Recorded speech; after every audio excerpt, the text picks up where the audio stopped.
March 22 வினோக்கு birthday. மொதல் நாள் night வந்து வினோக்கு பர்த்டே கிஃப்ட்டாக வந்து ஸ்லிப்பர் வாங்க போயிருந்தேன். வினோவையும் கூட தான் கூட்டிகிட்டு போயிருந்தேன்.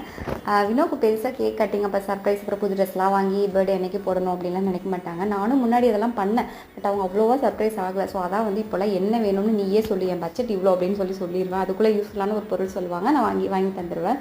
இந்த டைம் பார்த்தீங்கன்னா பட்ஜெட் பார்த்தீங்கன்னா ஒரு 500 தான் சொல்லியிருந்தேன். என்கிட்ட அவ்வளோதான் இருந்துச்சு.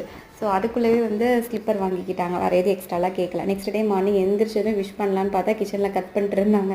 போய் ஹாப்பி பர்த்டேலாம் சொல்லிட்டு சமையல் பண்ண ஸ்டார்ட் பண்ணிட்டோம். ட்ரீட் வேணும்னு சொன்னனால நைட் வந்து வினோ பிரியாணி வாங்கி தரேன்னு சொல்லியிருந்தாங்க. ஸோ அதனால் மார்னிங் சிம்பிளாக தக்காளி கடையில் பண்ணிட்டு முட்டை பொரியல் பார்த்திங்கன்னா வச்சிட்டேன். நைட் வந்து அண்ணா அண்ணி கண்ணுலாம் வரேன்னு சொல்லியிருக்காங்க. நம்ம வீட்டுக்கு வரேன்னு சொன்னாவே ஒரு தனி சந்தோஷம் தான். வினோ ஒர்க்கெல்லாம் லீவ் போடலை. அதையும் மீறி நான் லீவ் போட சொன்னேன். நான் என்ன சாதிச்சிட்டேன்னு இப்போ என் லீவ் போட்டு அதெல்லாம் கொண்டாட சொல்கிறேன் அப்படின்னு தத்துவம் சொல்லுவாங்க. நானும் கேட்க மாட்டேன். பட் நான்லாம் எத்தனை வயசானாலும் பர்த்டேனா கேக்லாம் கட் பண்ணி புது ட்ரெஸ்லாம் போடணும்னு ஆசைப்படுவேன். நைட் தான் செலிப்ரேஷன்